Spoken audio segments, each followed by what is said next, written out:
षटतिला एकादशी 2025 24 या 25 जनवरी जाने सही तिथि।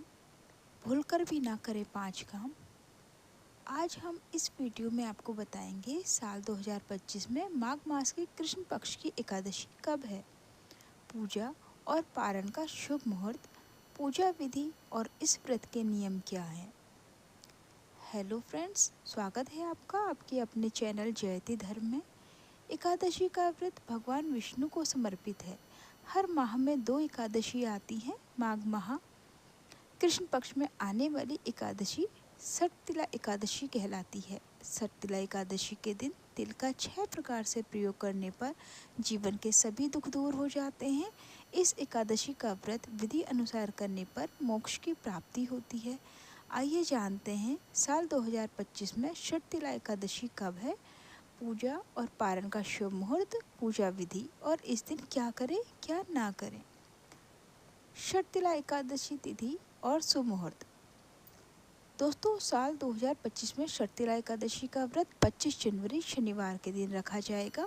एकादशी तिथि प्रारंभ होगी 24 जनवरी रात 7:25 पर और एकादशी तिथि का समापन होगा 25 जनवरी रात्रि 8:21 पर। व्रत के पारण का शुभ मुहूर्त होगा 26 जनवरी को सुबह 6:38 से सुबह 8:59 तक। आइए आगे जानते हैं षटतिला एकादशी की पूजा विधि क्या रहेगी। दोस्तों, शास्त्रों के अनुसार षटतिला एकादशी पर भगवान विष्णु, माँ लक्ष्मी और तुलसी पूजन करना चाहिए। इस दिन प्रातः स्नान के बाद व्रत का संकल्प लेकर विधि विधान से पूजा करें। प्रतिमा के सामने दीपक जलाकर भगवान को सभी पूजन सामग्री अर्पित कर नैवेद्य चढ़ाएं। विष्णु सहस्त्र नाम का पाठ करें।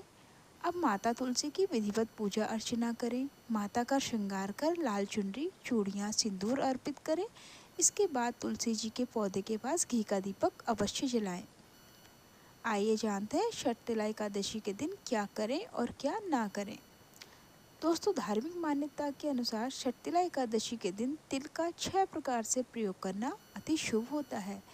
इस एकादशी पर तिल का दान करना, तिल का गुड़ के साथ सेवन, गंगा जल में तिल डालकर सूर्य को अर्घ्य देना, पानी में काले तिल या सफ़ेद तिल डालकर स्नान करना, तिल का दान और एकादशी व्रत के दौरान शाम के समय भगवान विष्णु को तिल और शक्कर का भोग लगाना चाहिए। एकादशी के दिन माँ तुलसी को जल अर्पित ना करें और ना ही तुलसी जी के पत्ते तोड़े जाते हैं। माना जाता है एकादशी तिथि पर माँ तुलसी भगवान विष्णु के लिए एकादशी का निर्जल व्रत रखती हैं। इस दिन तामसिक भोजन का सेवन नहीं करना चाहिए। इसके साथ ही इस दिन चावल का सेवन करने से बचना चाहिए। एकादशी व्रत करने वाले को दशमी के दिन से ही व्रतों के नियमों का पालन करना चाहिए। दशमी तिथि के दिन सूर्यास्त होने से पहले ही भोजन ग्रहण कर लें। रात्रि ब्रह्मचर्य का पालन करते हुए एकादशी व्रत का स्मरण करते हुए सोना चाहिए। एकादशी के दिन सुबह उठकर नित्य क्रियाओं से निवृत्त होकर स्नान आदि करके इस दिन जो तिल के 6 प्रकार के प्रयोग बतलाए गए हैं तो इन कार्यों को अवश्य करना चाहिए। द्वादशी की सुबह उठ करके स्नान करके शुद्ध वस्त्र धारण करके भगवान का पूजन आरती कर लेना चाहिए और फिर ब्राह्मणों को भोजन करवाएं। ब्राह्मणों को दान और दक्षिणा देनी चाहिए और समय के अनुसार व्रत का पालन करना चाहिए। इस दौरान जो कि गर्म वस्तुएं दान करनी चाहिए। इस व्रत में तिल दान का विशेष महत्व माना गया है, तो तिल का दान जरूर करें। जो भी आपसे बन सके अपने श्रद्धा और सामर्थ्य के अनुसार अवश्य ही दान पुण्य का कार्य करना चाहिए। व्रती को व्रत के दौरान किसी के ऊपर क्रोध नहीं करना चाहिए। अपने मन में किसी के प्रति द्वेष का भाव नहीं लाना चाहिए। एकादशी का व्रत जो कि दिन और रात्रि उपवास रहते हुए धारण करते हैं, उन्हें इस व्रत के सभी नियमों का पालन करना आवश्यक होगा। और जो उपवास नहीं रह पाते, जिनका स्वास्थ्य सही नहीं है, तो आप एक समय फलाहार ग्रहण करके व्रत को धारण कर सकते हैं। व्रत के दौरान ओम नमः भगवते वासुदेवाय या श्री कृष्ण गोविंद हरे मुरारी आदि मंत्रों का जप करते रहें। इससे भगवान विष्णु अपने भक्तों पर अति प्रसन्न होते हैं और अपनी कृपा प्रदान करते हैं। तो आशा करती हूँ कि ये जानकारी आपको अच्छी लगी हो।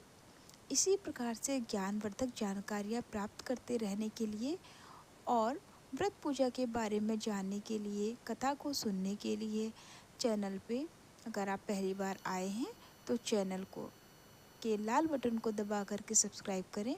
साथ में बेल आइकन घंटी को ज़रूर दबाएं ताकि आने वाली वीडियो का नोटिफिकेशन आपको समय से मिलता रहे। कमेंट बॉक्स में आपको वीडियो कैसी लगी ये ज़रूर हमें बताएं। धन्यवाद दोस्तों।